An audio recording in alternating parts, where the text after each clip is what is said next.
Hello, good people. My name is Brenda Mashobo. Welcome back to my channel. It is so good to have you here. And if you just happen to stumble upon this video and you're not part of our family, please go ahead and hit the subscribe button. It is absolutely free. So today I'm coming with an exciting video. We are doing this collaboration with other South African content creators where we've sent each other questions to respond to, just to get to know each other, better, get to know each other differently. I'm in my car in the parking lot filming, and then people are just, somebody's driving out. So hamba. Budi? He's minding his own business. Let me just to take care of the business that pay me. Hopefully it'll get to that part where this business pay me, who knows, but it does pay me, but not like a monetary value for now. Okay, keyword being for now, but it just does give back to me, pay me, makes me feel better, and makes me have a platform where I can just come and offload and share myself. It just makes me feel like I have somebody who can listen, who's sitting here. And yeah, people are just asking if I'm driving out or not. Please bear with me. So we are doing this collaboration where we are going to be answering different questions. Some questions like makes you think, like really think deeper. Some questions make you like look into yourself and put yourself on a pedestal, look yourself in the mirror. And some question makes you like just reminisce on that moment that made you embarrassed, the moment that made you feel like, ah man, what did happen, really?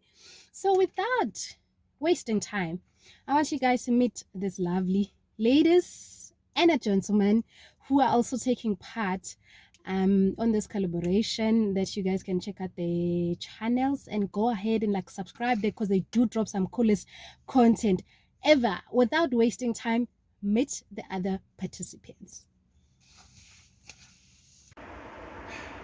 What's poppin', fast lane freaks? Welcome to the home of gaming. Vlogging has to do with cars, and just cars in general. What's up, everybody? Thank you so much for tuning in. It's your girl, your mama, your sister, and your friend, Boosie Jane, all up in your screen once again for... Why is he not knocking? Mommy. You didn't knock. No, it's not funny, dude. I'm recording. Mommy. Yes? Always remember to pause for self-care. In any case, guys, before this video gets way too long, I love you all so much. I hope you really enjoyed this collaboration. Go and check out the other creators' videos.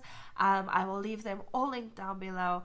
I love you guys so much, and I will see you in my next video. Bye. Don't worry, I am going to link their channels in the description column, so do go ahead and check them out, because like as I said, they drop the coolest content ever. You should go ahead and subscribe, like for real. I'm not trying to play with you or BS you or anything like that. Please just go give it a try, just check them out. Okay, let's get to the business of the day. Please don't be alarmed, it's not a lot. I just decided to print it. It's not a lot of questions, and I'm also going to be having these rather, as a snack in between. I've been having a busy day, and it's lunchtime for me, so I decided to kill two birds with one stone type of vibe. Yes. So the first question says,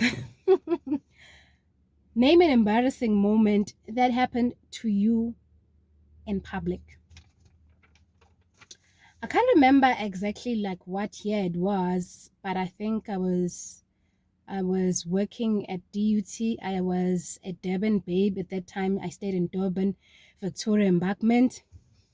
So this one time I must have, because I went to the bank. I was going to the bank, in that bank, just between Kona, Anton Lembede and Gardner. Let me just use the previous name, the old name. Please pardon me, because I don't know Gardner's new name. So I was between Usmet Street at the corner of Smith Street and Gardner. There's a Nedbank outlet there. So I don't know what was happening with that. And if you know that place quite well, like there are like staircases that leads up to the actual entrance of the bank. So I must have, gone there to send money to my mother because my mother uses Nedbank. I can't remember like what was the rush about it. But I just remember I don't know, when you go up the stairs, I don't think you miss the step or anything, or the staircase or anything. But I just felt the next thing I was like flat down on the floor. Oh my God, it was so embarrassing for me because remember, there are taxis. I am Magete, so like Magete type of thing. It's like a busy street, and especially at the corner of Gardner and Anton Lembede. Be rest assured, the taxi is gonna stop there to pick up some people. Oh my flipping God. I was like flat on the floor. I was so embarrassed. I can't remember whether I just, what I did as soon as I had to get up. Because the longer I stayed there on the ground, as for more people to actually see what happened. So I just needed to just get up as quickly as possible and then continue with my mission. So I was like, man, because there was still like a distance to get to the door of the bank from the staircases. It wasn't like something closer. So I had to take that walk of shame and get into the bank. Man, I was so embarrassed. And it was not even about the shoes, because I think I was wearing flat shoes, and I don't think they were slippery, because even flat shoes do get you on the ground. You can actually fall wearing flat shoes, depending on the surface you're walking on and the type of shoe it is in terms of it being slippery. So I fell, man. The next thing, I was on the floor. I can't remember. I don't remember seeing people. I did not, recognize any people who said like sorry or anything to me. Also, I wasn't also, looking into maintaining any eye contact with anybody. I just quickly went, on with my business. And then, yeah, that was it. That was my most embarrassing moment. Imagine. So the second question says, what is your biggest pet peeve? My biggest, I actually got two. My biggest of like the two is the fact that, when we're queuing at the bank, ATM or anything like that, I just don't like people coming close to me. Like, don't get too close. I actually practice social distancing way before Corona. You know what I mean? Just don't get too close to me. I don't want to hear you breathe. I don't want to hear that.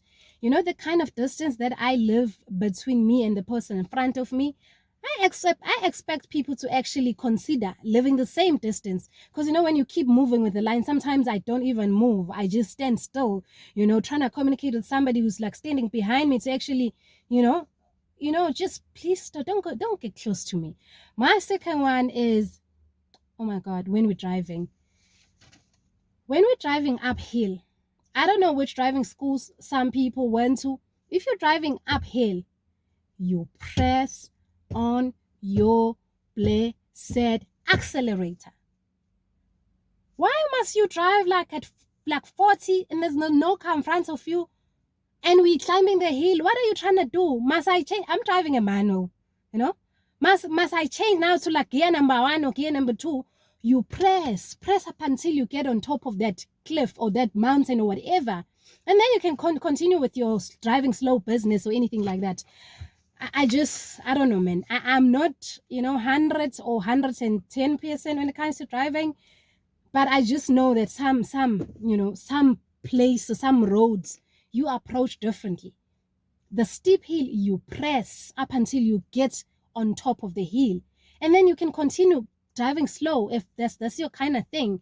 I'm not even somebody who's like not adhering to the allocated speed limits. No, I adhere to it. But I just am a firm believer of you having to press up until you get to the other side. Now, what must I do if I'm driving behind you and you hi, don't complicate my life, really. the only person I'd understand doing that is somebody with an L at the back, because I'm coming from there as well.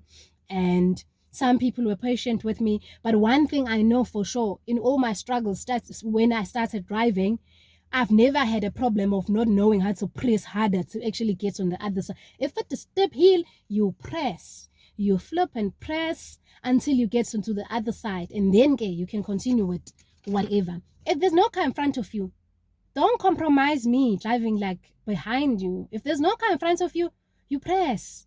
So now I'm living in the countryside. We're dealing with taxis that are like, I don't know, broken or anything like that, that don't have the capacity, or it's just, with the driver. Sometimes it's the car, sometimes it's just, how people decide to approach different, roads. So, yeah. The third question says, if you died and had a chance to choose a gender you'd like to be, what would you choose and why? If you died and had a chance to choose a gender you'd like to be, what would you choose and why? I think I'd actually remain, female, even if I had a chance to choose that, even though sometimes I kind of like am interested in things that, mostly males would be interested in, like your fast cars, like my type of music, like my love of football. Football, please. I love football. I don't know how else to explain it, but if you know me, like personally, if you've been on my social media, you know how much football means to me. So like it forms and makes, like it takes up a huge part of who I am and a part of my life in general. So even though there are those things, but I still choose to be female because I think I'm doing best as a female. There are things that females can handle and take and facilitate better than males. It's not a competition or anything like that, but I think I've got a lot to offer, and I'd rather be a female so that whatever I have to offer as a human being is actually put to good use. No offense to males. Would you rather block a toilet at a party or laugh in front of your crush and get a bubble out of your nose? I so wish I wouldn't be, I wouldn't have to choose one, because but since we're here, I might as well choose. I think I'd rather block a toilet at a party or whatever. Cause like I can't get a bubble out of my nose talking to Canabri. Are you crazy? You search Canabri? No, cause that's my crush. I think baby knows as well. Canabri. Yeah, so I'd rather block a toilet and deal with it, and then also nobody's gonna know it's me who blocked it. Other than getting embarrassed in front of the men I like. No. Number 5, which one is better? Not being able to hear or not being able to see? I'd rather not hear, as long as I'm going to be able to see and sort of like imagine like the type of sounds that come out of whatever I'm seeing. I just can't. I mean, like, I think the eyesight, I need to drive, I need to see a whole lot of other things. So if I really were to choose something that I'd rather be without, I can handle like not hearing. But the eyesight is quite important. Like I need to have it.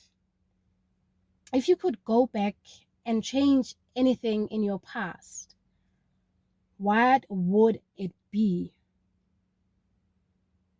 I'm tempted to give a textbook response. Are you wondering what's a textbook response? I think a textbook response would be the one that actually says, everything happened for a reason to actually make me the type of person that I am right now, which there's nothing wrong with that. I'm just, I'm just saying, I just want to actually look into what is that I'd actually, because I mean, things happened that I'm not proud of, or things that I'd rather have them not happening. So I want to actually look back into that. If you could go back and change anything in your past, what would it be? I think meeting some people. I'm not bitter or anything, but I'd rather wish I had not met some people, or even just gave them a chance to actually, just call me or anything like that.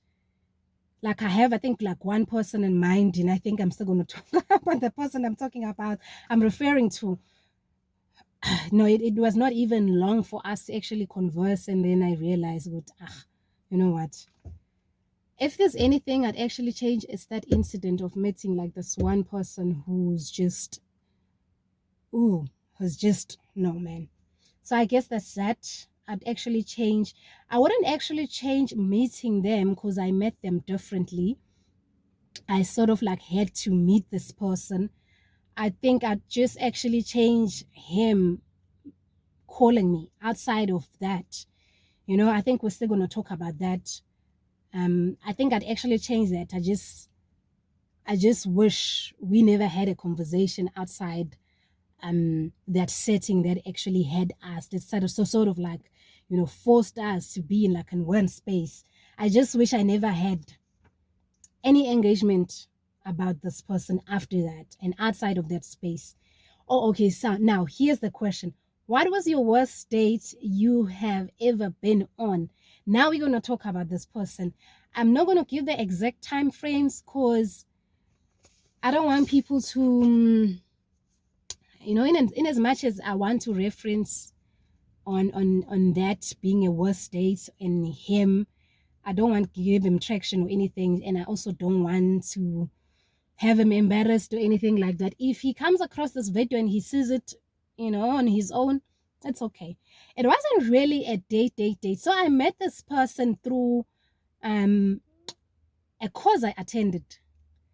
So, and then obviously he had my number before coming to the training.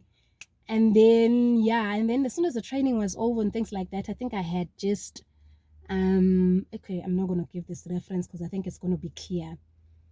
So, and then this person called me after a training. Already he had my number. He called me after training. Hey, when are you coming up to like PMB and things like that, blah, blah, blah, blah. And I was like, no, I don't know by now or anything like that. So at that time, I had not picked up anything offish or any sort of like him having an interest in me or anything like that. So, kept on calling. So I was sort of like also in a position of, okay, let me hear this person out. And then this one time he called me and I'm like, no, I'm coming tomorrow to PMB. And then he came to see me. So he came and then he parked outside the hotel I was staying in. And then he was like, I'm outside. And then I went to him. When I got there, oh my God, the car was full. That's number one. What was the car full of? The car was full of like containers of sweets, snacks, I don't know what else. And I think there was like a gazebo in here. And I'm talking about like a small car. I think a car that's like almost my size. Yeah, my size. Let's keep it to my size. Like this car. And then, okay, and then I opened the door and then I sat on the other side. And then he was like, hey. And then he started trying to explain what was going on, with the situation here. The fact that he has like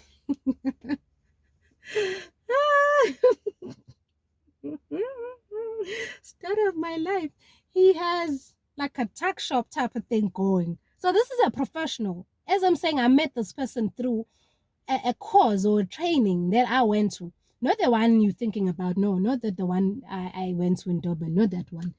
Like way before that. So he has this tuck shop thing going on. Now I'm thinking to myself, like, then why is the tuck shop moving here? And then he explained as like, I think I asked him like tuck shop. And then it's like, no, it's like a tent, hence the gazebo. It's like the tent that he sets up. Okay.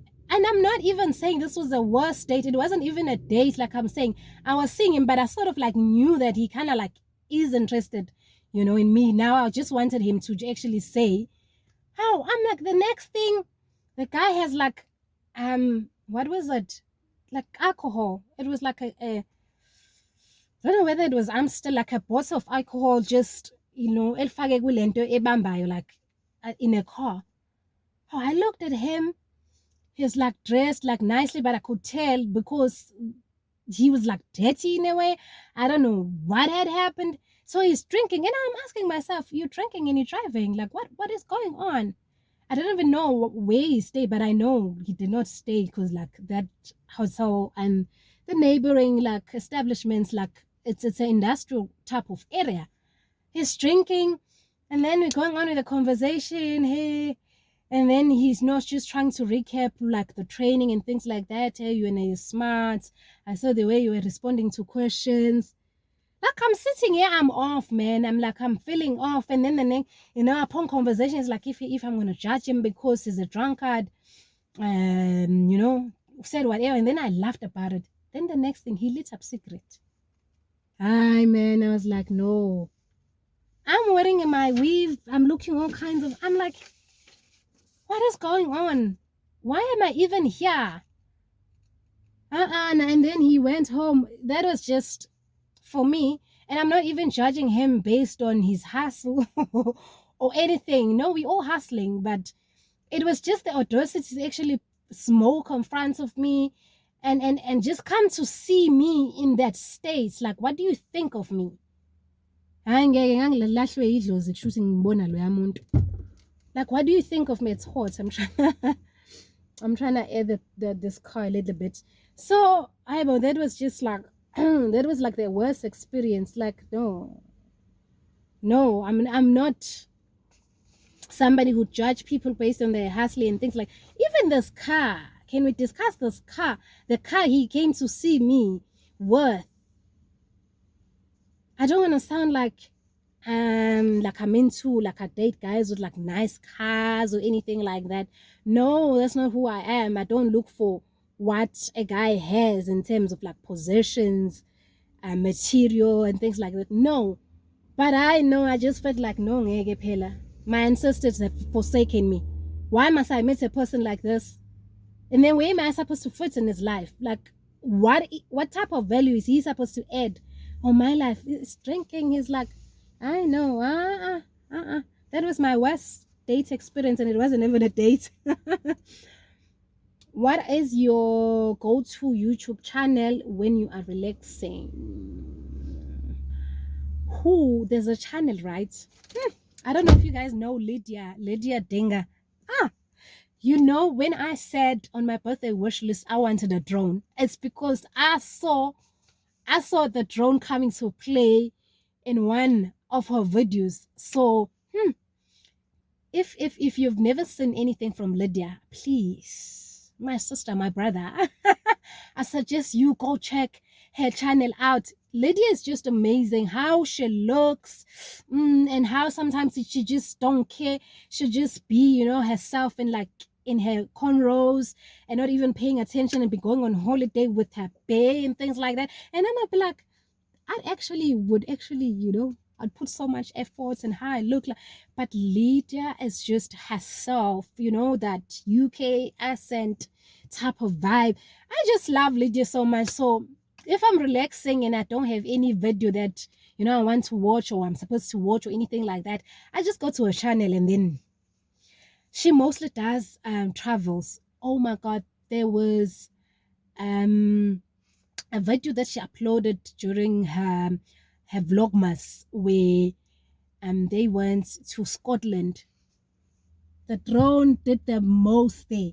There's this bird's eye view of that cabin that they were in. I can't put it to words. But Lydia, oh my God, Lydia is just amazing. She is in her league, a league of her own, doing her stuff, and people love her for that. Actually, I should look her up on Instagram and just follow her. I know, you know, the type of content or a channel that you visit and you know it's not going to be a waste of time. You know, that's just something I also desire for my own channel, in terms of, you know, when people come here, I don't want to waste your time. I want people to come here and actually, you know, get something out of it, whatever it is. I mean, if you're not going to get anything out of any video I post, I might as well just close this channel and just, you know, I don't know, and go and be whatever. What was, okay, I answered that. What is your favorite decade of music? I love rap. I love rap, old school rap, 50 Cent, Tupac Shakur. Oh my God, Tupac. Oh my God. Oh my God, Tupac. Oh my God, I just love Tupac's music. Brenda doesn't even know. Just because you're in the ghetto doesn't mean you can't grow.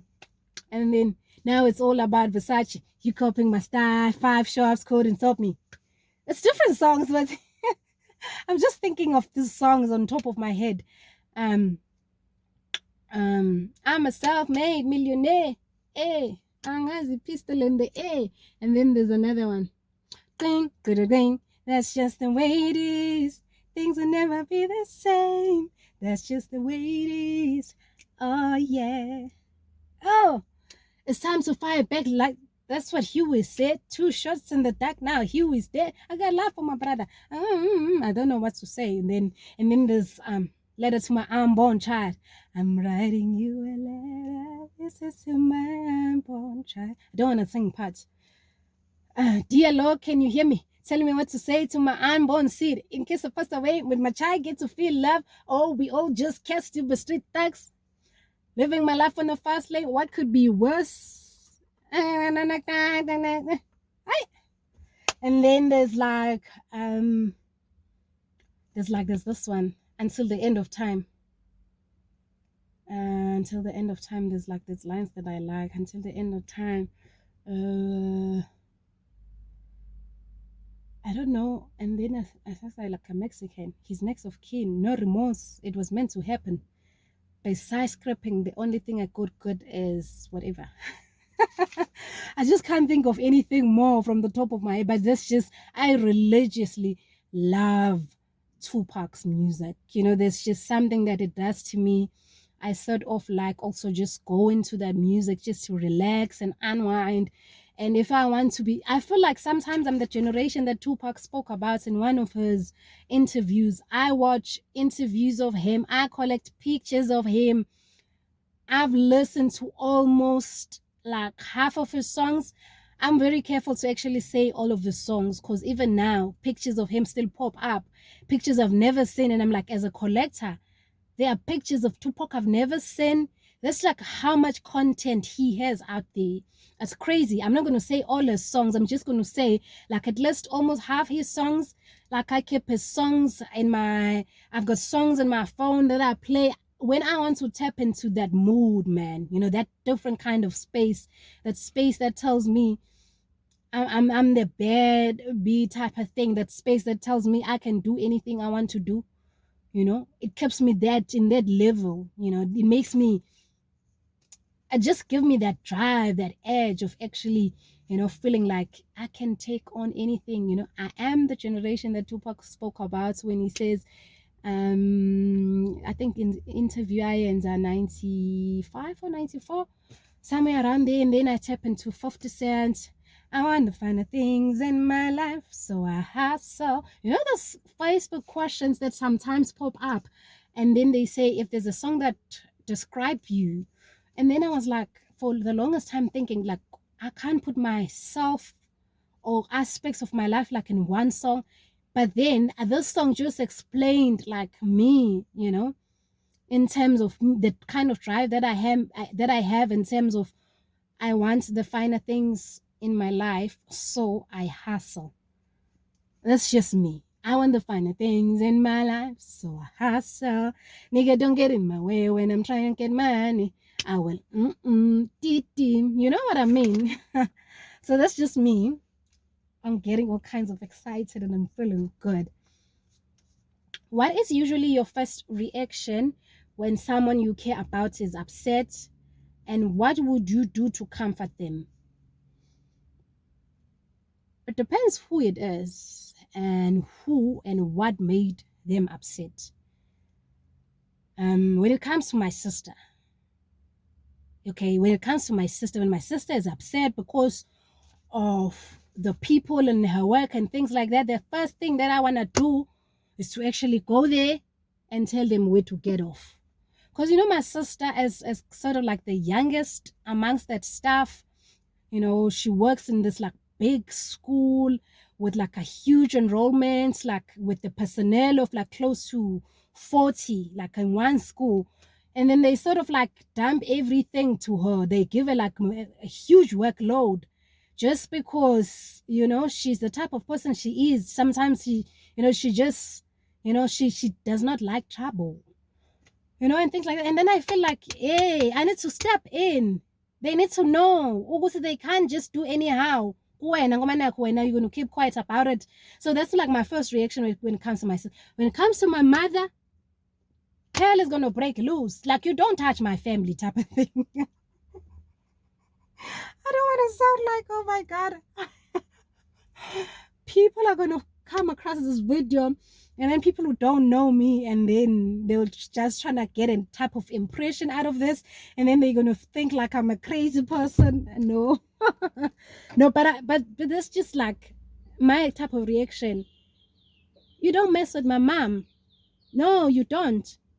Let's like handle business. Let's deal with each other. Leave my mom outside of it, because my mom is like my mom. You know what I mean? You know, she's going to think about things. You know, she's going to think things through. She's going to do it like the right way, do it by the book. No, we don't want to do that.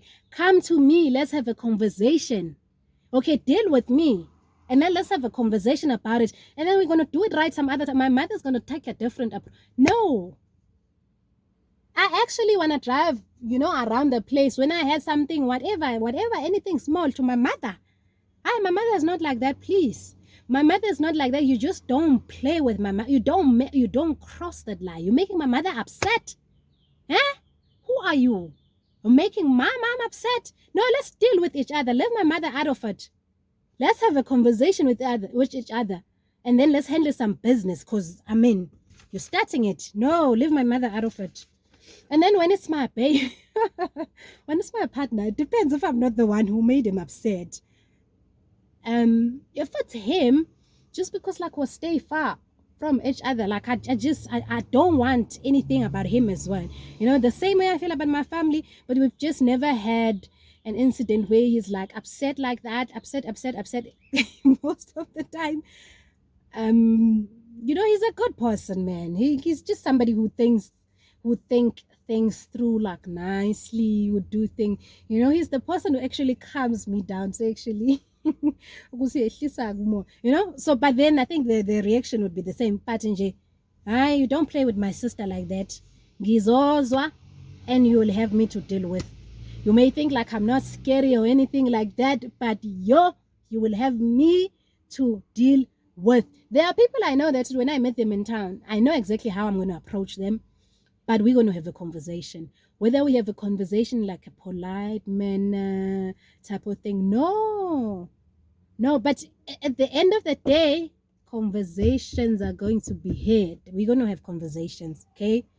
I just don't, my sister, I wouldn't talk about my son, really. I don't know. You want me to get into an orange jumpsuit? I wouldn't even mention my son in this, because I don't know. What are you trying to get me? You trying to get me arrested? Please. Or what would you do to comfort them? Just have a conversation, I guess. You know, while I'm boiling inside me, while, you know, I'm feeling like all types of like worked up type of thing. But I'll try and have a conversation with them and actually tell them, you know, that things will get better. Things will get better. This will totally pass.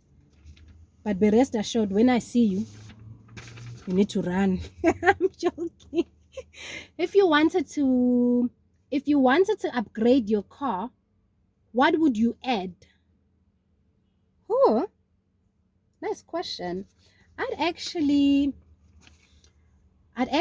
add, I do have a park assist here.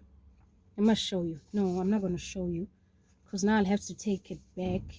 But let's try.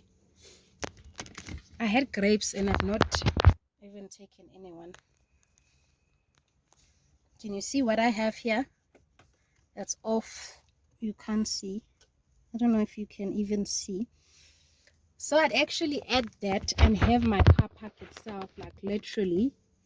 I even forgotten about that's number one. The other thing I'd actually add is something I've never seen, but it's something I've been, thinking about. You know how when you're driving and then you're about to drive in like horrible potholes and things like that, and then you put on your hazards?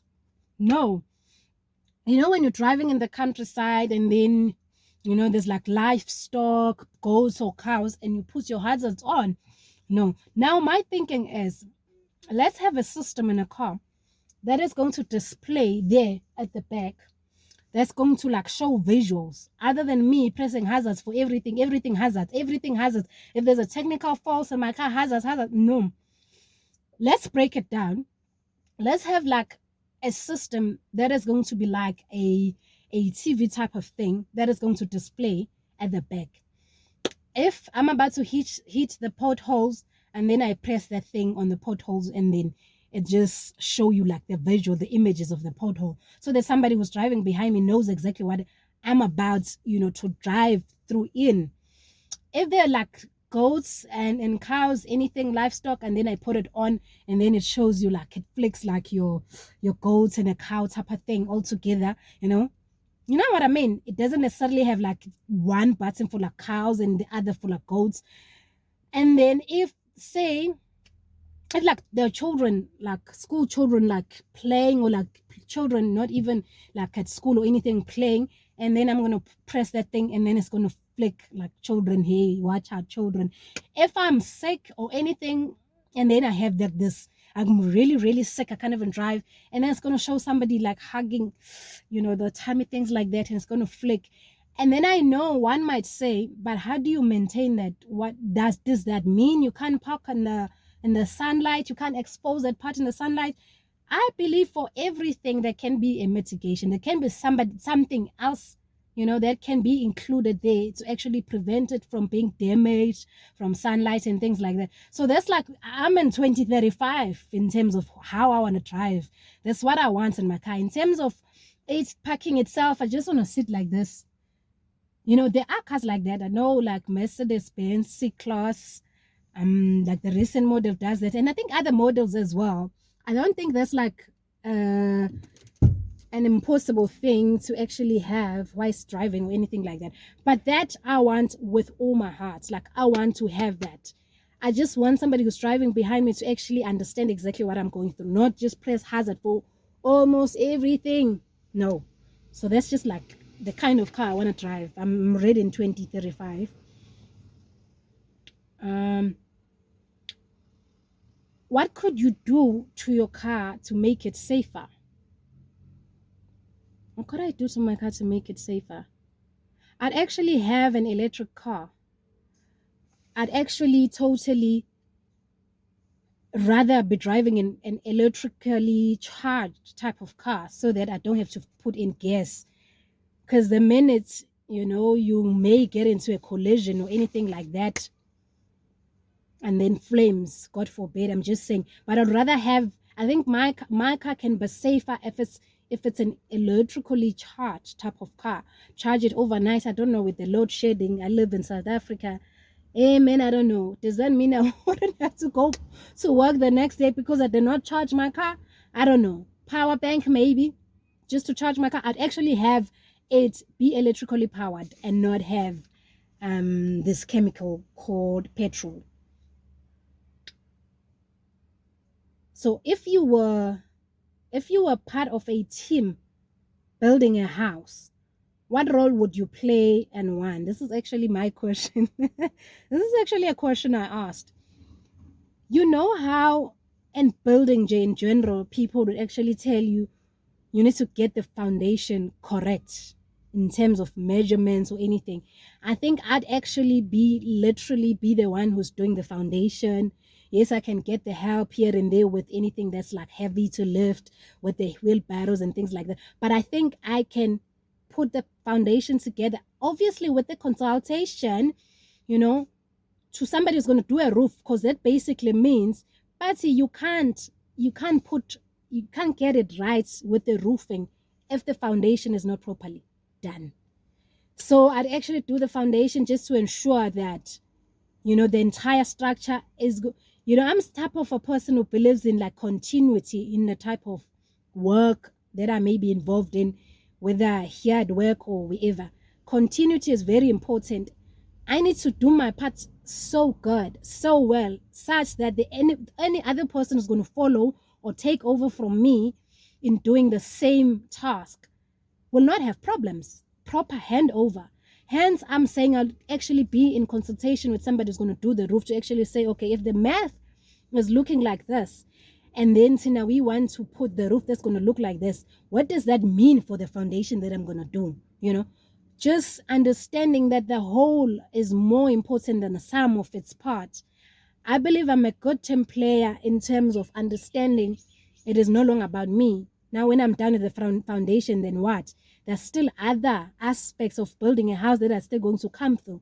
So in consultation, do everything in consultation and then finish off with the foundation. Then people can come over and then do their part. But I don't want, when I'm long gone home, for that project or whatever, and then I'm getting phone calls following me saying things like, what is this? Because that would probably mean I did not do my proper handover or I did not consult to the team. So that's the type of a person I am in a team. I want to play my role so much that when I live for, like, when I take leave or whatever, sick leave or whatever kind of leave, vacation, people who are left behind are able to continue with the job, you know? That's the type of person I am, and that's the type of leader I want to be. I want to lead in transparency in such a way that if I'm not here, then the show must go on. You know what I mean? We must not have problems because the foundation was not done properly. I am somebody who I like laying out foundations like that. What makes you unique? I think on top of just this that I have touched on, and that's also my question, and I think the thinking behind asking this question or having people respond to this question was actually have people look into themselves.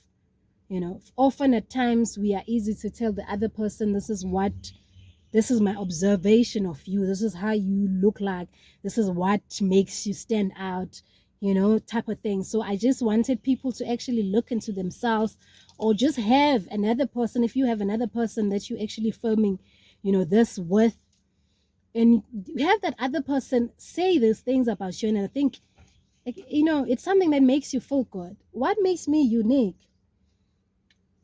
I think it's my drive, man.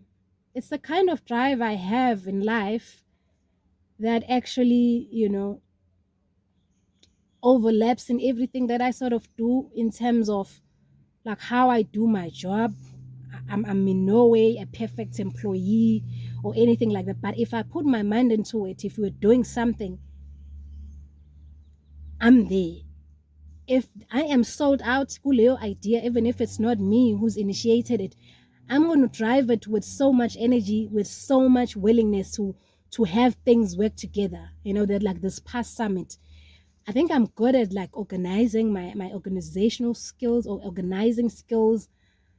I feel alive, man. When there's like activities, when there's energy, hence even in my relationships, I don't want a relationship that's going to be like no activity. We need to do something. We need to go out. So I've got this energy, man. I'm a type of person that if you have as an employee, you must, you know, expect things like, why can't we do this like this? Why can't we do things like this?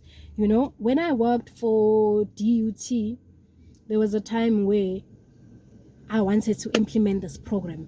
And then they were like, no, but that's not what we do. I know, but this is I am going to put you, I'm going to lay out, I'm going to put a layout to actually say, this is what we're going to benefit out of it. And then at the end of the day, they ended up taking my idea and it was implemented and it was awesome. So I've got this drive. I am a type of a person who I enjoy having something that I work on. I think it also speaks to the energy I was talking about. I want to be working towards something. I've tried things and I've failed at things. Like right now, I'm pursuing something else. I'm just hoping it's going to come through, it's going to, come to pass. I think I took that from my father. I spoke in his funeral and I said, every time you saw my dad, he was working towards something. He had this idea of starting this political party or this idea of starting a business. We did not stay with him like all the time, but would see him quite often. Every time you saw my dad had a new idea. So I think I took that from him. If I'm not working towards this, I want to be working towards that. I've got projects that I'm running in my community that I've ran before. And then because I went away to study or work elsewhere, and then they sort of like did not make it, they died down. I have a reading, I had, past tense, a reading club that I want to resuscitate in my community, where I'd have kids from the neighborhood come, and then would have reading clubs. And I actually have partnered with Unalibali. They've given me books before. That was, I did that in between my jobs when I was out of a job, I think for 6 months or 7 months, because I started the other job in October of that year. So that's the type of person I am. It could not necessarily, at some point I sold handbags.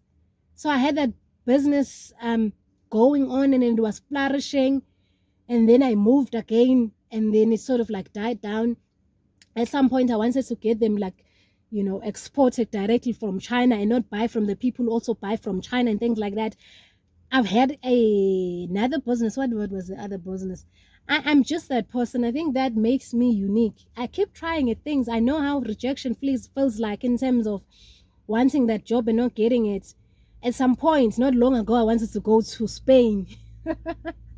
And I actually took step towards that, making sure that it comes to, and then it followed through, and then fall off in the end, and it did not happen. At some point, I wanted to go study at KDI, what's Korean Development Institute. I started the process. I'm the type of person who just grabs opportunities. If I can do it, I'm going to try it. Yes, I get rejected at times, but do I then yes, I do feel sad when that happens. But do I then say, man, I've given up, I'm accepting my life, then this is it, I've got a job here, let me just accept? No, I kept trying. I kept trying and I kept trying and things like that. So that's the kind of drive I have. I'm working towards something now, right now, and I just hope it's going to play out exactly like how I want it. If there was one thing you wish was not invented over the centuries, what would it be? And why? If there was one thing I wish was not invented, what would be that?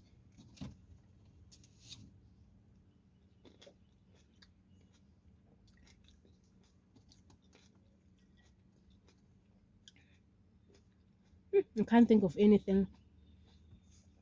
I'd rather have things that I want invented. But I don't have anything that I wish was not invented. Or perhaps I can't think of anything right now. It's not a thing that was invented per se. But I often have times where I'm asking myself questions like God, was onions really necessary? I don't understand why there are onions why do we need onions? So it was not even an invention. It's like a vegetable I wish did not exist. I don't like onions, so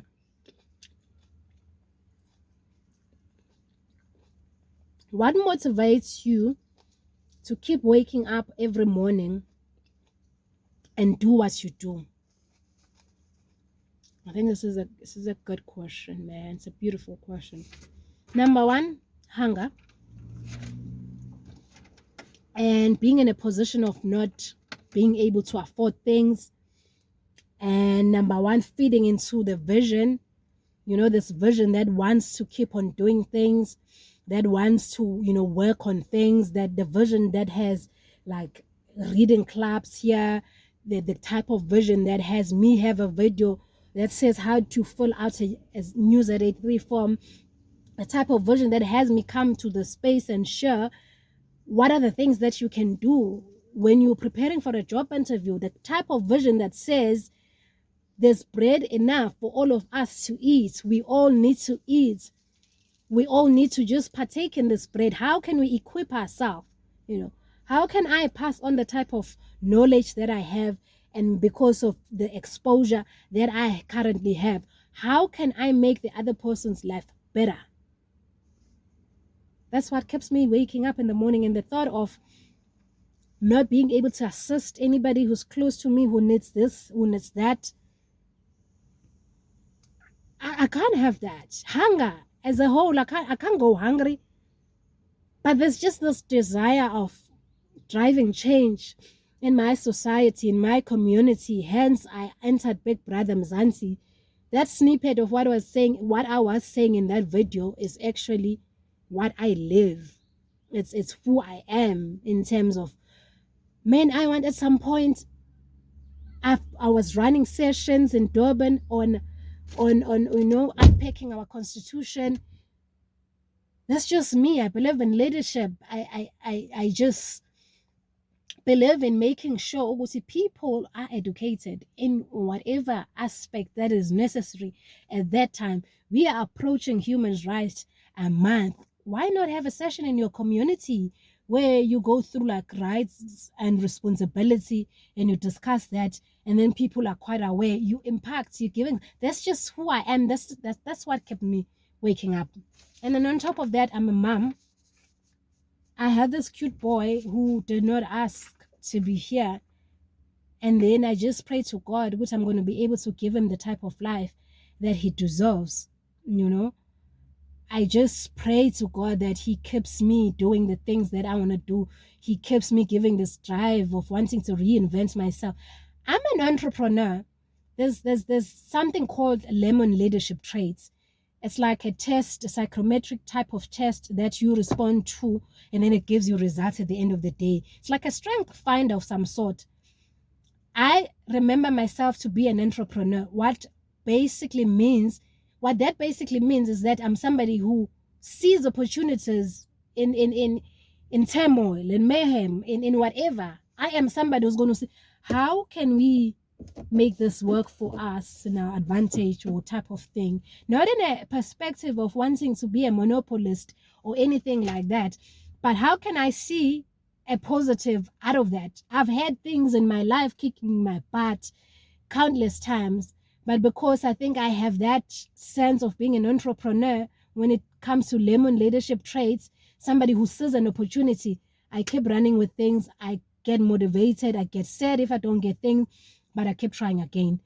So that's just about it. I think that was the last question. Yeah, I think that was the last question. If you enjoyed anything about this video, please give it a comment. Say something. What makes you unique? Please respond and let me know. What makes you unique? Please look into a mirror and find positive things and strength about you. Please just tell me what makes you unique. And then please share this video with your friends, with your family, with your colleagues, with your whoever. Please make sure that people see this video. And subscribe. You can't come across this video and not subscribe. Really, you watch till the end. We like almost close to an hour, and you have not subscribed. Like, what do you mean? What are you doing with your life? And yeah, thank you so much for watching. Until my next video. Bye-bye.